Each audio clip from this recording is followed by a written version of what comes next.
P Radio, la voz vibrante del Perú.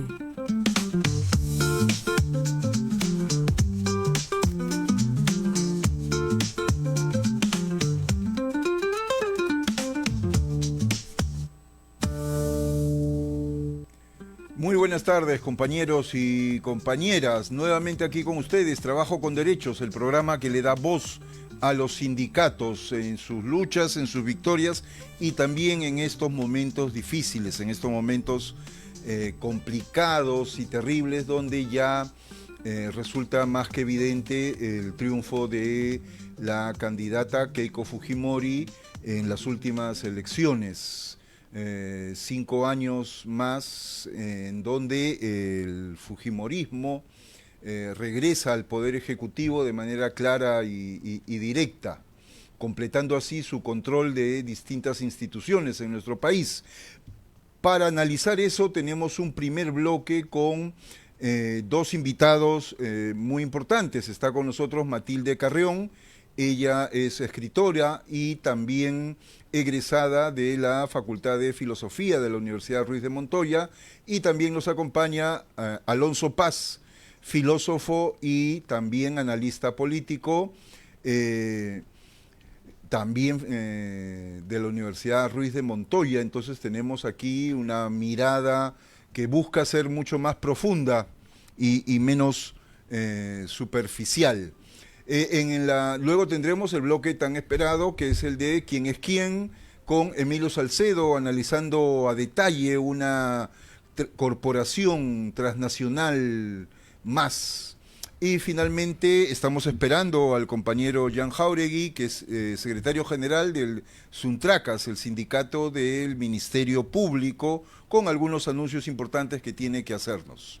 Entonces, sin más preámbulo, vamos a empezar este primer bloque conversando primero con Matilde.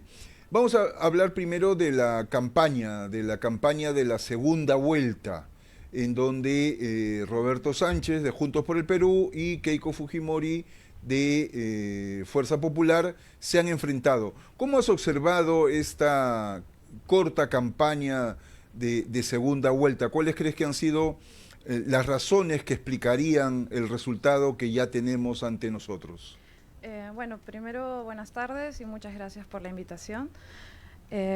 Considero que nada está perdido hasta quemar el último cartucho. Entonces, hasta que todas las actas estén impugnadas, observadas, estén revisadas, y yo me rehúso a decir que Keiko Fujimori es la presidenta, pero todo indica que sí es así, ¿no? Entonces, bajo eso hay que, claro, recordar un poco cómo fue la segunda vuelta y cómo ha tenido ella, digamos, la cancha a su favor a todo respecto, porque no solamente ha tenido los medios de comunicación, que la observación de la Unión Europea, ¿no?, dijo también que ha tenido una especial dureza con la candidatura de Juntos por el Perú. Y en general hemos visto pues que, por ejemplo, los mítines o las marchas no se les dejaba realizarse de la misma manera que se dejaba realizar a otros candidatos. Entonces, por ese lado, considero que la cancha estuvo inclinada, pero se hizo una lucha constante y se trabajó pues desde las bases, pero también juntando otros partidos políticos que se unieron en el plan, ¿no? Entonces me parece que fue interesante la forma en la que se trabajó la campaña y claro, es cuestión de esperar. Muy bien. Alonso, tú eres comunicador político. ¿Cómo viste el mensaje del fujimorismo, el mensaje de Keiko en esta campaña? ¿Qué elementos son los que podrían explicar este resultado? Sí, bueno, primero buenas tardes, y coincido contigo, Carlos y Matilde, en que es un escenario triste en general para el Perú, la sola posibilidad de que el fujimorismo vuelva al poder, al Ejecutivo, de hecho, porque el poder lo tiene, creo que nunca lo soltó. Y bueno, por un lado hay una idea que me parece importante sobre la campaña y que ya la has planteado, la has puesto sobre la mesa, Matilde, y es que la cancha estuvo inclinada, ¿no? El fujimorismo tuvo todo a su favor, desde el TC, el Congreso, las instituciones y sobre todo los medios. Escuchábamos justamente bien el informe de la UE, de la Unión Europea, en donde señalaba claramente que los medios como, Willax, que ya es costumbre, pero Panamericana, El Comercio y en particular Perú 21, fueron completamente parciales y en contra de Juntos por el Perú y Roberto Sánchez en particular. Pero no solo eso, sino que no hicieron una cobertura crítica al fujimorismo, y ahí me parece que está la clave. La clave de la campaña fujimorista, me parece, ha sido una suerte de ratoneo, o sea, de rehuirle a los reflectores. Lo vimos en el debate, o más bien, en el debate vimos qué pasa cuando se le ponen los reflectores a Keiko. Pierde. Demuestra que no tiene un manejo emocional, que no tiene una claridad discursiva, programática, tuvo que leer, y que finalmente no es una persona que esté transmitiendo los mensajes de su campaña, que definitivamente se han moderado y han tratado de desfujimorizarla, digamos. Eso no es sostenible cuando Keiko está en primera fila, ¿no? Y parece que cuando sus voceros tampoco, porque cuando salió Miki Torres, la fregó. Entonces creo que una de las características de la campaña del fujimorismo ha sido esta, ¿no? Rehuir a los reflectores, porque mientras más foco tenían, más evidencia de su carácter antidemocrático y otros elementos que le podían restar en nichos específicos. A nivel de mensajes hay una cosa interesante, y es algo que además... ahí tenemos en pantalla lo del informe de la Unión Europea que hacías referencia. Está colgado en internet para quienes nos estén viendo. Pueden googlear simplemente informe Unión Europea y van a ver que no es una invención de la izquierda, de los caviares y de los rojos, sino que es un informe objetivo que hace recuento, de hecho, de las noticias publicadas en el periodo de segunda campaña, de la segunda vuelta, ¿no? El énfasis está puesto en Perú 21, y yo creo que ahí la gente que me conoce de Perú 21, que yo conozco, y si me están viendo, por favor recapaciten, porque han hecho un papelón en esta campaña. Han tenido 15 portadas seguidas contra Roberto Sánchez y han sido básicamente un distribuidor de mentiras. Volviendo a lo anterior, me parece que hay un mensaje, y con esto quiero cerrar rapidito, porque hay un mensaje que ha sido fundamental y que lo han puesto en todas las propagandas, y es: vuelve el orden, y oponer el orden con el caos, ¿no? Muy bien fraseado por Ceballos en el debate, diciéndole que el caos se escribía con K y no con C. Pero ¿cuál es la dinámica o cuál era la estrategia de fondo en este sentido? Y es una estrategia que a mí me vendría, o que nos tendría que llevar a reflexionar respecto al tipo de democracia que estamos planteando en este momento. Es un discurso que partía la población al Perú en dos: entre quienes están a favor del orden y quienes están a favor del caos. Quienes están a favor del caos, según la narrativa del fujimorismo: los izquierdistas, los caviares, los rojos, que están identificados con aquellos que piden derechos y aquellos que piden justicia, finalmente. Entonces, este mapa tan dividido que vemos ha sido puesto en parte por el fujimorismo de esa manera. Eso. Gracias. Sí, hay una polarización, efectivamente, y entonces, al mismo tiempo, esta polarización juega en contra de las fuerzas antifujimoristas, de las fuerzas democráticas. Matilde, ¿cómo viste tú la campaña desarrollada desde Juntos por el Perú? A diferencia del el escenario anterior, aquí en la segunda vuelta se logró una articulación mucho más amplia, ¿no? Algunos critican ahora eso, otros señalan que no fue suficiente. ¿Cómo ves tú esta política de alianzas y esta presentación de Juntos por el Perú en el segundo tramo del proceso electoral? Claro, creo que es importante recordar que la eliminación de las PASO, por ejemplo, hizo que muchos partidos fueran inscritos. Entonces, al momento de en la primera vuelta, los partidos políticos que llegaron con mayor votación, tampoco fue una votación abrumadora. Entonces, Juntos por el Perú tenía que encontrar esa forma de lidiar con no tener una digamos, un grupo que de votantes fijo, y eso llevaba a tener que articular fuerzas con otras fuerzas políticas. Por más que muchos que estemos del lado de la izquierda podamos incluso cuestionar, sobre todo, por ejemplo, el apoyo de Belmont o de Forsyth, ¿no? Pero al mismo tiempo era eso o perder. Entonces, no podíamos arriesgar al regreso del fujimorismo en el Ejecutivo por todo lo que ya hemos mencionado, porque ya tiene todos los demás poderes, y simplemente eso llevaría a una dictadura de los peores tipos, porque ya existía una especie de dictadura parlamentaria. Recordemos la canción, ¿no?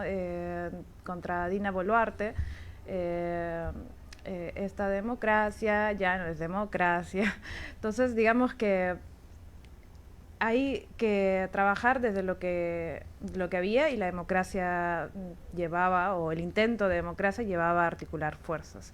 Pero eso parece que no fue del todo suficiente, y considero gran parte de la responsabilidad va por aquellos que compararon, que hicieron una equiparación injusta, absurda e incluso irresponsable entre Roberto Sánchez y Keiko Fujimori, que una es una persona que ha estado ligada a mafias políticas, es la hija de un ex dictador arrestado por crímenes de lesa humanidad y por corrupción. Entonces, el otro era un psicólogo que estaba cerca a la teoría de la liberación, social cristiano, dice, que ni siquiera se denomina a sí mismo comunista o socialista.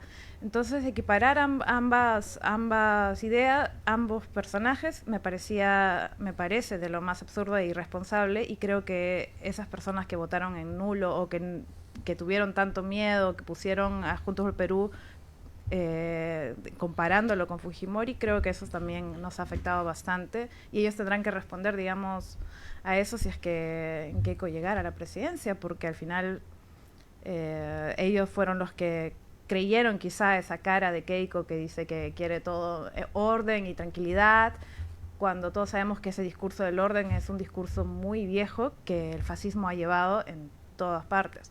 Entonces, y el fascismo de la Fuerza Popular es algo evidente desde el brazo, digamos, de la resistencia y sus gestos fascistoides, y sobre todo con la represión y cómo ha podido, pues, blindar a alguien como Dina Boluarte después de esas masacres que vivimos. Entonces, por ahí creo que va un poco el análisis. Efectivamente, esto que se denomina el centro político plantea esta hipótesis tanto en el plano académico como en el plano más político, ¿no? Son lo mismo, dijeron. Son lo mismo, y por lo tanto no hay que decidir por uno o por otro.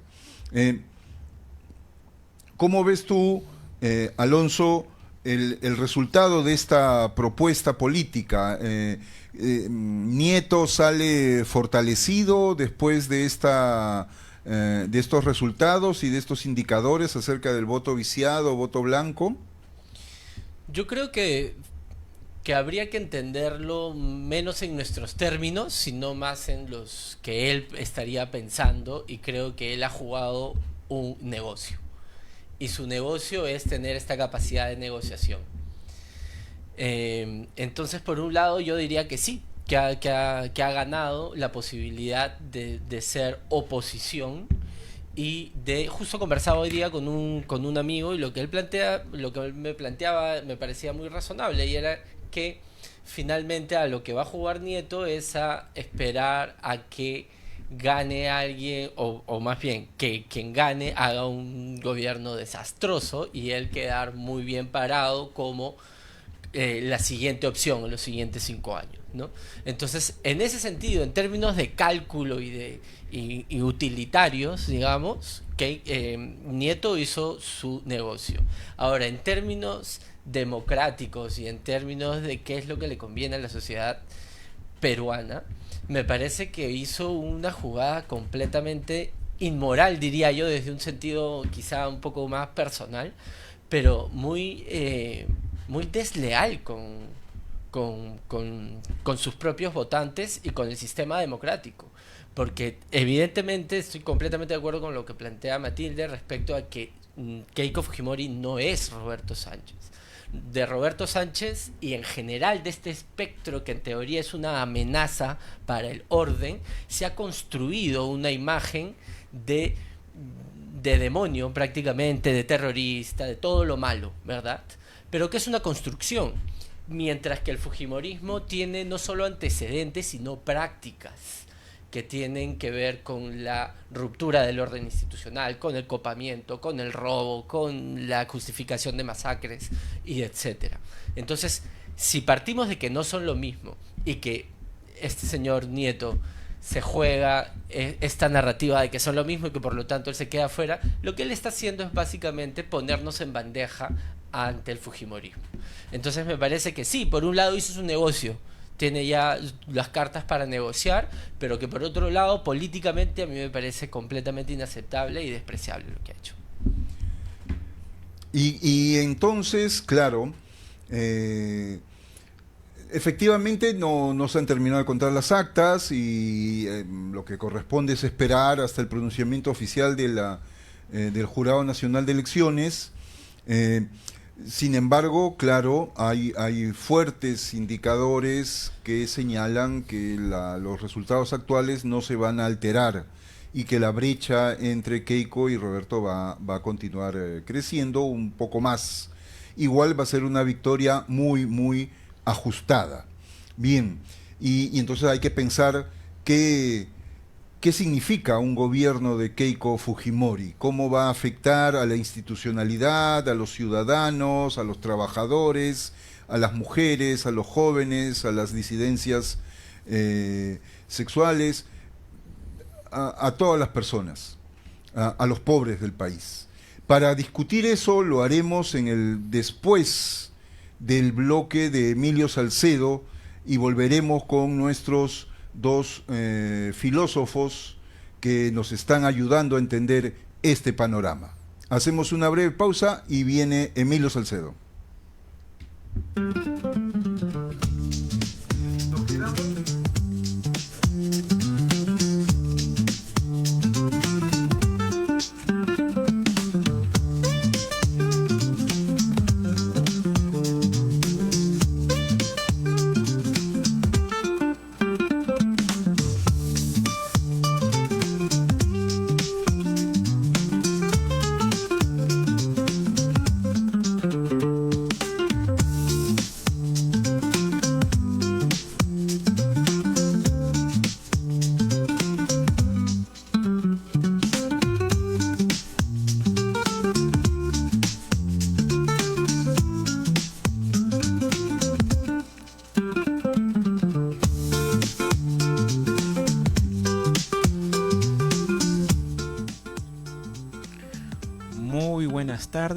Muy buenas tardes, muchísimas gracias a la Comuna y a Trabajos con Derechos por otra oportunidad para conversar con ustedes, para reunirnos aquí. Bueno, es imposible no escapar a la coyuntura, así que va en primer término mi solidaridad para todos los trabajadores, trabajadoras, para los defensores de derechos humanos y para todas las personas que no se cansan ni se cansarán de luchar por nuestras democracias y nuestras libertades. Y bueno, vamos ahora a lo nuestro con la presentación del informe del día de hoy de la empresa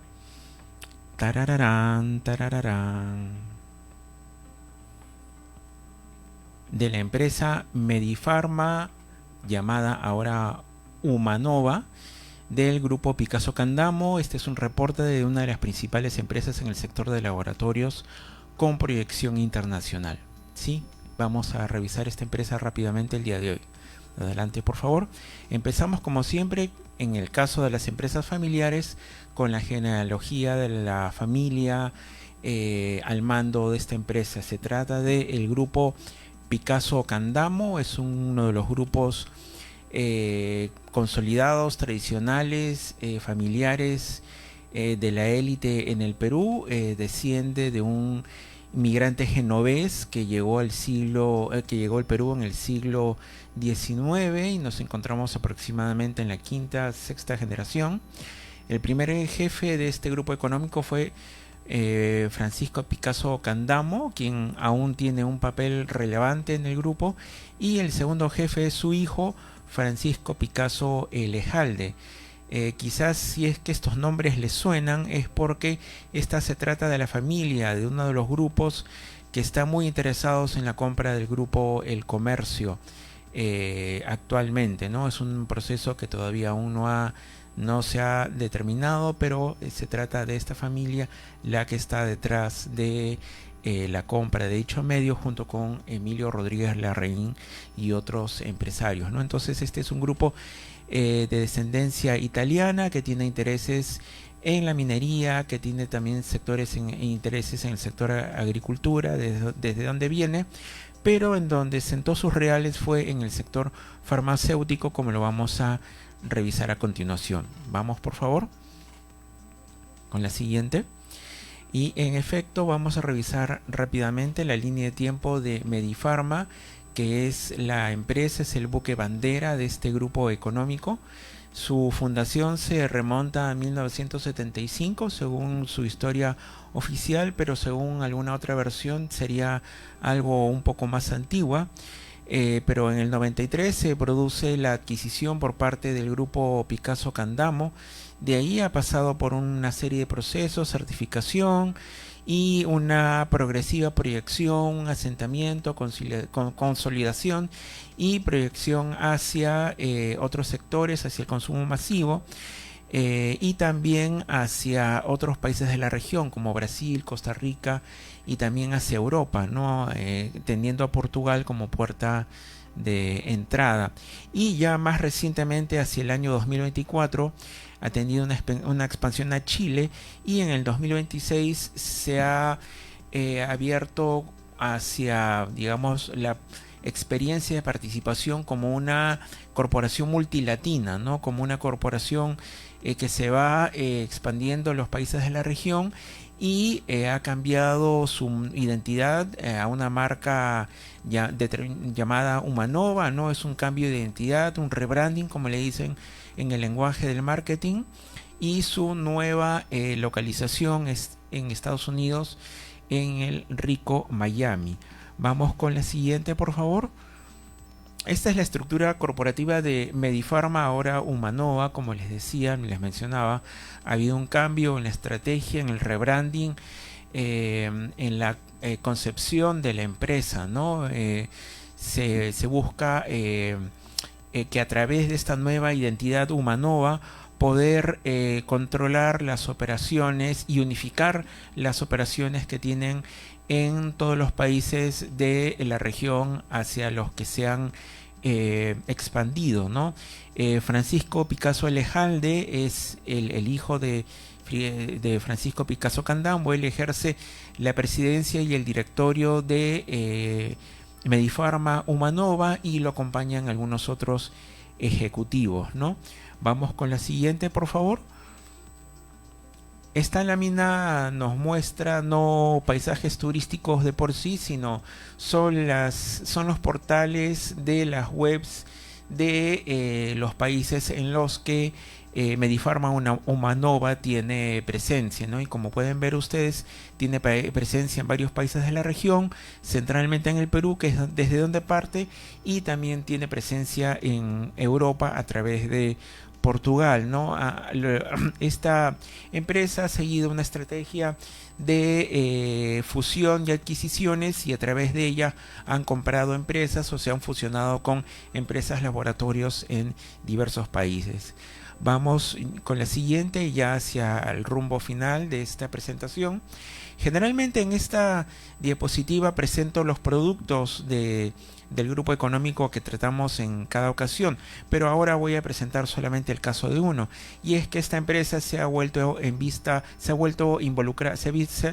visto involucrada en un caso muy importante, muy delicado, muy reciente, puesto que uno de sus sueros, uno de sus productos, un suero fisiológico, tuvo un efecto letal en 30 personas, 23 resultaron afectadas y 7 lamentablemente fallecieron a consecuencia de un producto suyo, ¿no?, de esta empresa, que no pasó por los controles de calidad adecuados y tuvo como consecuencia estas trágicas afectaciones para las personas. El Estado peruano ha reaccionado, ha respondido a través de Indecopi, a través de su salud, a través del Ministerio Público, a través del Poder Judicial, y este caso aún está en investigación. Y no se trata de una empresa cualquiera, sino, si es que lo vemos en la siguiente diapositiva, se trata de una empresa muy importante con unos niveles de unos volúmenes de facturación como proveedor del Estado muy importantes desde el 99, desde el año 1999 hasta el 2026. Esta empresa ha facturado al Estado peruano 1.017 millones de soles en total, ¿no? El año más jugoso, más provechoso para esta empresa fue el año 2019, con 89 millones de soles facturados en un solo año. El año 2020, el segundo año, el siguiente año 84 millones, el año pandémico, y en lo que va del año 2026 su facturación está alrededor de los 5 millones de soles, y aún está todo por ver, ¿no? Entonces es una empresa a la que le seguiremos poniendo el ojo y la atención. Eso sería todo por esta ocasión. Les agradezco mucho nuevamente por su atención y nuevamente solidaridad con todos y todas las trabajadores. Adelante. Muchísimas gracias.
Volvemos con el análisis de la coyuntura política y habíamos visto el escenario de la segunda vuelta y ahora vamos a tratar de hacer algún tipo de prognosis, una perspectiva, una mirada preocupada hacia el futuro.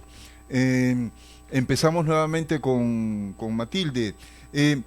¿Cómo crees que en la hipótesis de que se confirmen los actuales resultados, cómo crees que podría empezar su gobierno Keiko Fujimori? ¿Con qué ánimo, con qué espíritu, de qué manera? ¿Una mano dura, muy firme desde el principio, o un mensaje más bien conciliador que trate de acercarla con la mitad del país que no la quiere? Carlos, creo que en primer lugar no sabría con exactitud porque ella cambia de personalidad a cada elección. Entonces, ella puede ahorita estar muy tranquila, sonriente, pero por ejemplo, si se volteara a las elecciones, ella podría volver a pitear.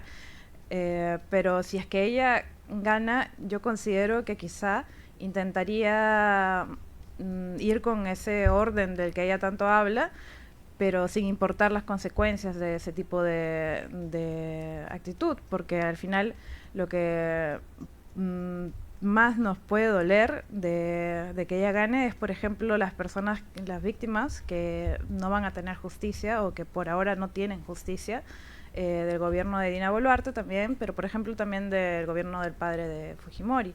Entonces realmente hay Dina aprobó la amnistía para policías y militares, Keiko la blindó a Dina Boluarte. Entonces, en ese sentido, lo que podemos saber es que justicia no se va a encontrar fácilmente. Entonces, ese creo que es un problema que tenemos que ver y que contemplar y que darnos cuenta de que para estas personas hay un grupo de población que no tienen los mismos derechos, que no son considerados sujetos políticos, sino son considerados simplemente productos o gente que tiene que producir y mantenerse al margen y nunca cuestionar el sistema o el modelo en el que estamos y la Constitución, que ella misma ya ha cambiado un montón de veces con su partido político, ¿no? Pero bueno, entonces creo que por ese lado hay que tener cuidado y estar alertas porque se vienen tiempos oscuros y no podemos olvidar a las víctimas de todas estas masacres, y tampoco podemos olvidar que ella puede ver al opositor político, a las personas que estén en desacuerdo con ella, e incluso perseguir ideas. Creo que eso es lo más peligroso, porque para muchas de estas personas les dicen terrorista a cualquiera que piense diferente a ellos, y creo que eso es preocupante, porque cuando llamas terrorista a alguien, lo estás casi deshumanizando. Estás diciendo que su vida no vale nada y que cualquier día lo puedes matar y no va a pasar nada. Creo que ese es el mayor problema. Muy de acuerdo, el terruqueo ha sido un arma política muy eficaz, muy utilizada por la derecha y por el fujimorismo en particular, desde sus propios años, en los años 90 en adelante, y hoy día sigue lamentablemente siendo eso, un arma política. Alonso, efectivamente el terruqueo es parte de ese discurso de orden que busca instaurar Keiko. ¿Tú cómo ves que podría ella abrir su gobierno? ¿Va a poner un gabinete de guerra o va a ser un gabinete más bien de ancha base? ¿El fujimorismo y Keiko en estos momentos podría tener algún gesto de apertura o estamos ya realmente en un escenario de enemigos, como dice ella? Yo me gustaría empezar retomando algo que dejamos en el bloque anterior, y tiene que ver con esta idea de país dividido, ¿no? Y me gustaría, no sé si pueden poner el mapa, porque la sensación ahorita de la gente que está actualizando la página del JNE es que, claro, hay un 50-50 prácticamente. La diferencia ha pasado de 700 a 1000 votos. Vamos a tener una diferencia muy cortita, y estamos hablando básicamente de un país que vota por dos opciones completamente diferentes. Y esta sensación de división y de enfrentamiento, efectivamente, como lo decías, Carlos, en el sentido de enemigos entre peruanos, digamos, pasa, y a mí me gustaría ser muy claro por eso, porque me parece que parte de la estrategia de campaña del fujimorismo ha sido la construcción de un enemigo. Y la construcción de un enemigo, o más bien, a un enemigo no se le habla, no se le convence, con el enemigo no consensúas, al enemigo lo destruyes, en la lógica además del terruqueo. Y si vemos el voto de Sánchez, de JP, que, bueno, este es un dato tomado de Twitter, que, bueno, eligieron ponerle rojo a JP cuando tendría que haber sido verde.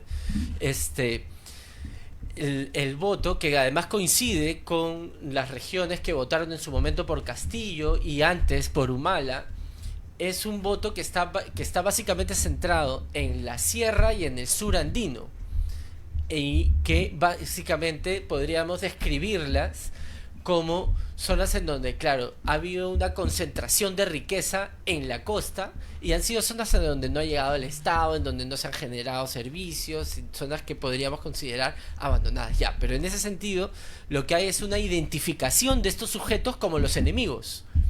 Entonces tenemos una falsa ficción de Perú partido, de Perú dividido. el Perú no está partido, el Perú ha sido partido por un sector político que ha construido esta narrativa para poder asegurar los votos de un sector. Y aquí hemos estado viendo cómo en redes sociales han aparecido tantos rollos, tantos discursos racistas que son alimentados por la misma campaña, en donde el otro, tu enemigo, es... Yo ahorita me parece que ya han dicho lo del terruqueo muy bien, pero también en esa línea es una persona infravalorada, ¿no?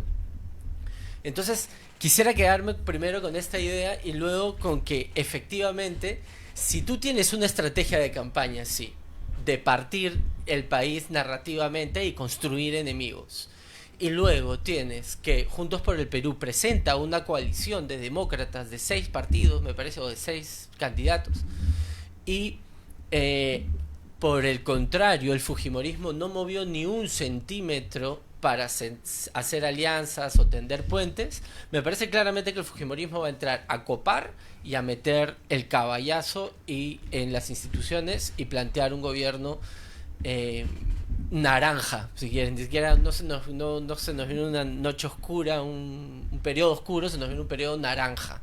Y lo dejaría ahí para luego seguir retomando cosas. Efectivamente, un futuro naranja es una seria amenaza para todos los demócratas. Uno de los mecanismos del fujimorismo siempre ha sido el clientelismo, aparte, claro, de la represión, la corrupción y el clientelismo.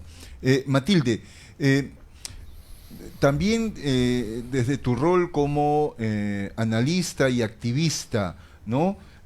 El clientelismo político que pueda desarrollar el Keiko desde el gobierno, ¿crees tú que le puede construir bases sólidas, que puede ser realmente eficaz en este escenario social en el que estamos?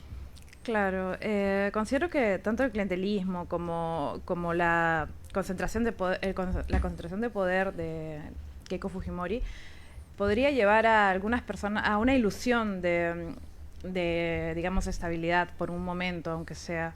Pero el tema del neoliberalismo que trajo Fujimori y que Keiko avala es más amplio, ¿no? Es la flexibilización de derechos laborales, la informalidad. Ahora el 70% del país vive en la informalidad.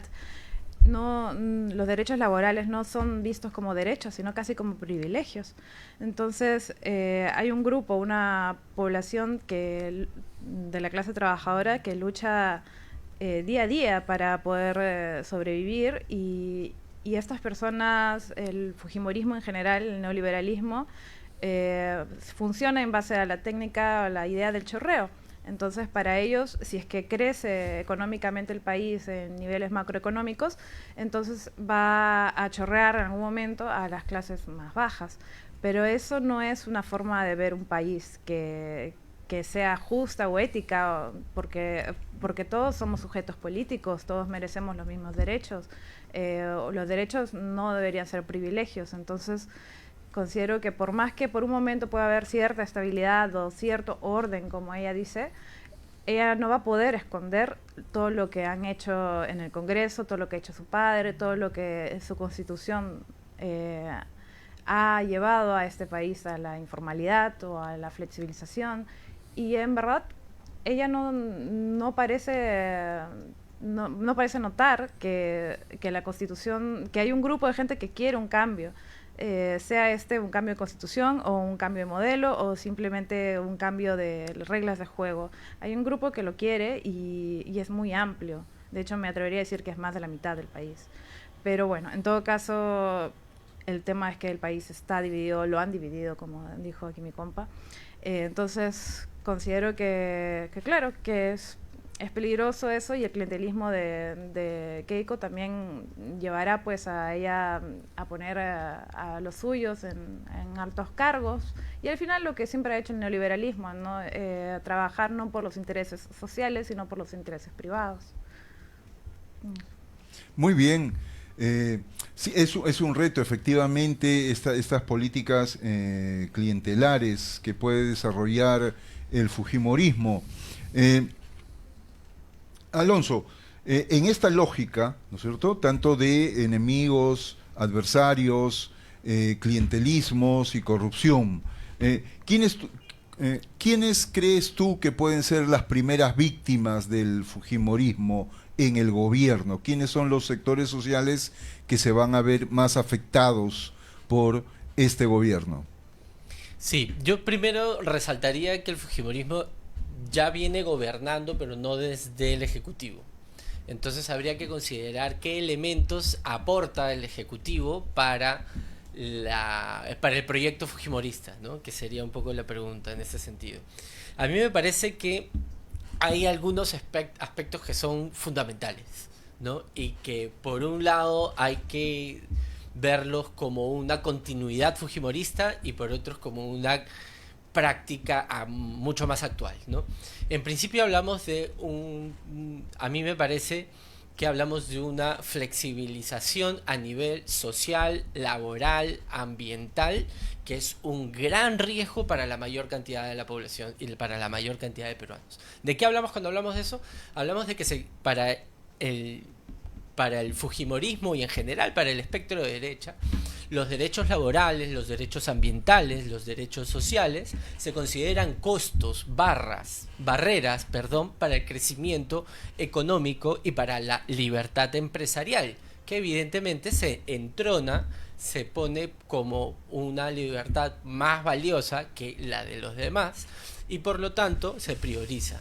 ¿De qué estamos hablando? Estamos hablando de afectación, por ejemplo, en los derechos laborales al considerarlos costos laborales, por lo tanto se van a ver afectados las negociaciones colectivas, se van a ver afectados probablemente hasta amenazada la libertad sindical, por un lado, y por otro lado podemos ver a nivel ambiental, que yo creo que es algo que lamentablemente ha sido transversal en esta campaña, que la flexibilización ambiental está básicamente puesta sobre la mesa para ampliar las fronteras madereras y mineras en sectores en donde no debería haber, en donde genera contaminación y en donde afecta poblaciones, no solamente pueblos indígenas, sino que poblaciones agrícolas, agrarias, etcétera. Tenemos ahí un grave riesgo. ¿Quiénes financian las campañas de los partidos de derecha, por ejemplo? Son quienes van a ponerle la agenda. Y bueno, no hay que ser muy Sherlock Holmes para investigar y poder darnos cuenta de que son las mineras y los intereses económicos específicamente de estas actividades extractivas las que sostienen las campañas del fujimorismo en los últimos años. Y finalmente a nivel social lo que tienes es que vas a tener probablemente y acá hay algo interesante porque tienes la posibilidad de que recorte por un lado gasto en sectores que no le han favorecido y por otro lado que aumente gasto social para generar una base social en la lógica del clientelismo que tú planteas. Pero yo plantearía que el primer riesgo del fujimorismo es esta flexibilización generalizada y agregaría muy rápido dos cosas más.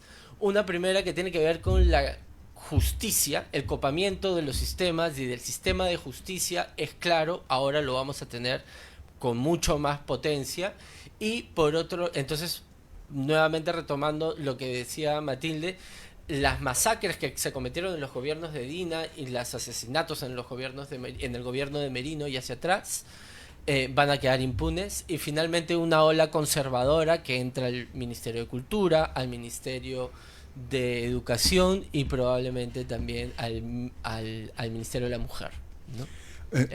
Precisamente sobre esa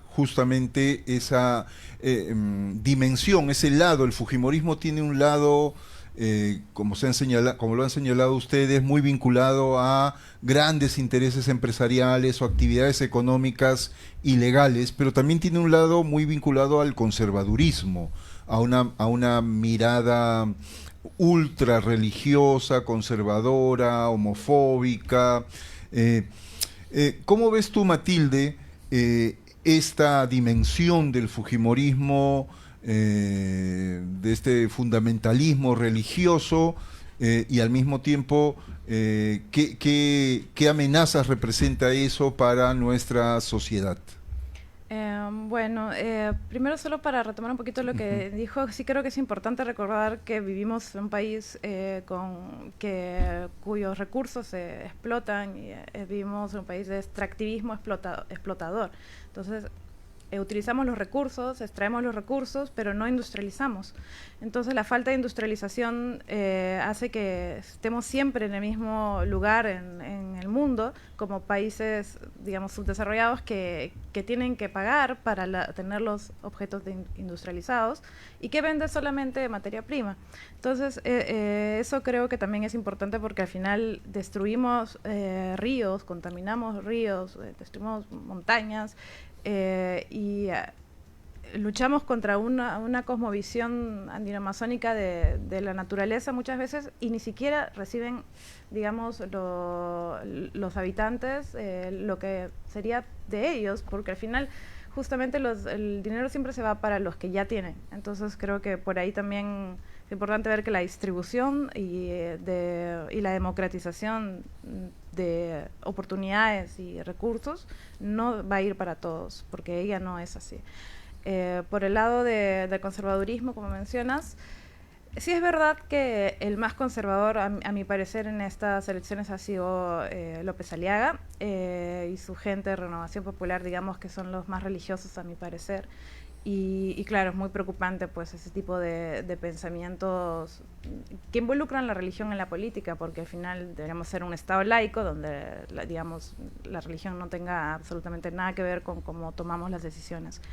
Pero Keiko sí está de alguna manera aliada con Renovación Popular y ella también ha dicho, incluso ha involucrado a sus hijas en ciertas declaraciones sobre el aborto.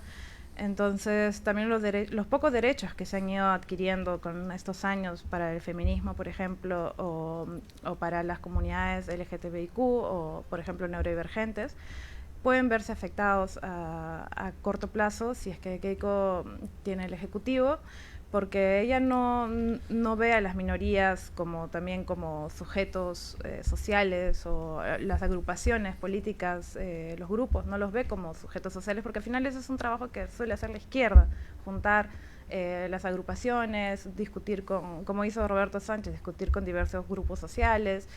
Entonces, lo que yo considero que ella más va a estar pensando siempre, porque por ejemplo en el tema de salud mental ella misma es la que dijo en un balconazo: la depresión es para perdedores.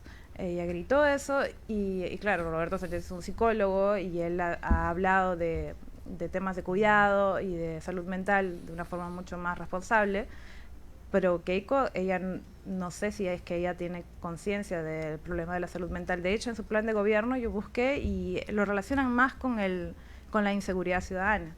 Considera que la inseguridad genera problemas de salud mental, como si eso fuera lo único que puede generar un problema de salud mental. Entonces, en general, creo que el conservadurismo puede ir por varios lados y podría afectarnos a muchos. Pero de todas formas, creo que ella es tan astuta en muchos aspectos que lo haría todo muy calculado. Entonces no creo que sea como López Aliaga en ese sentido. Muy bien.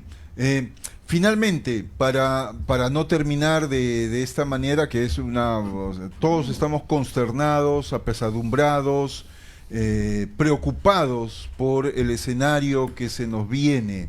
¿Qué deberían hacer las fuerzas democráticas, la fuerza de izquierda, el sindicalismo clasista, las organizaciones sociales, las minorías que se ven amenazadas por todo lo que hemos estado conversando?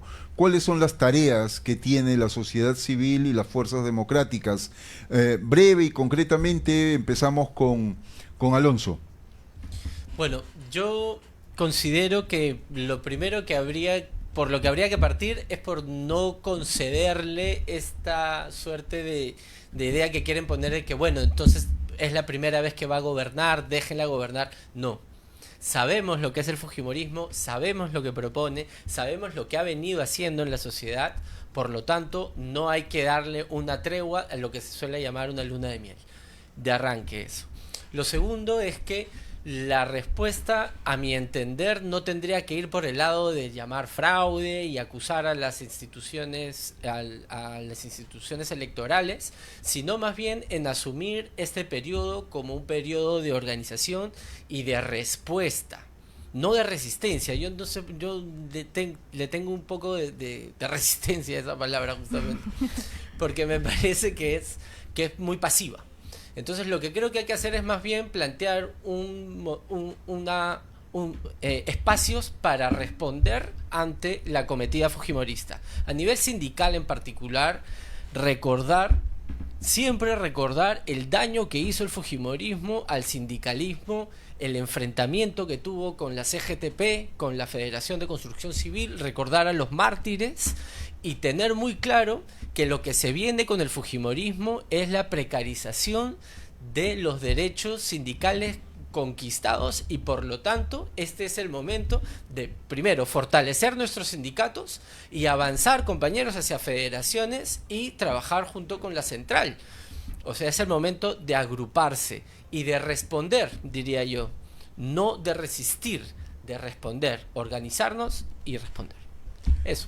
Tu perspectiva, Matilde, frente a este escenario.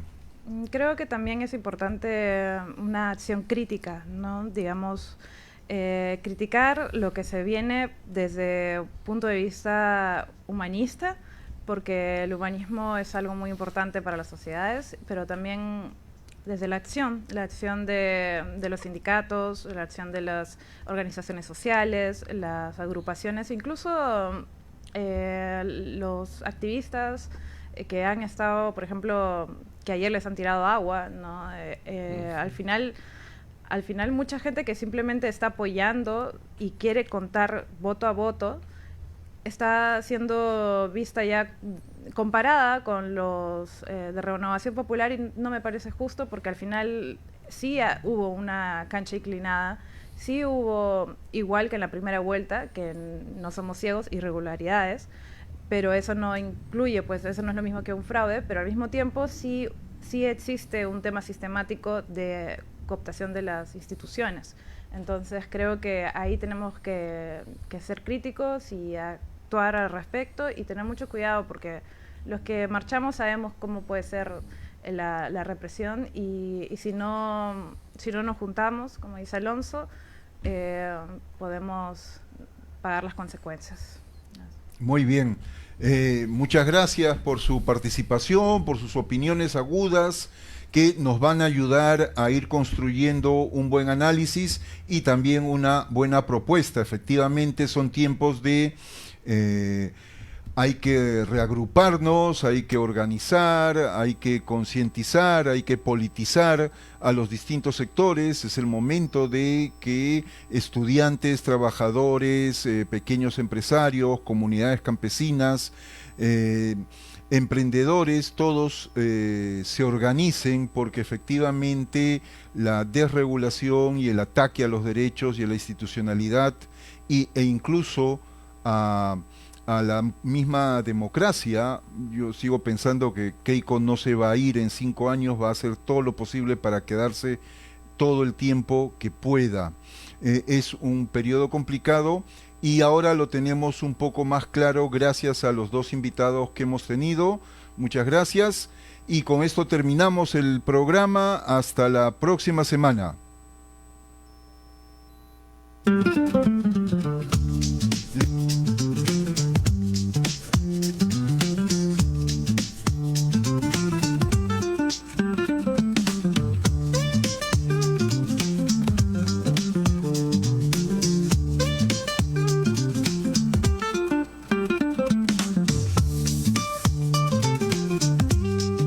ANP Radio, la voz vibrante del Perú.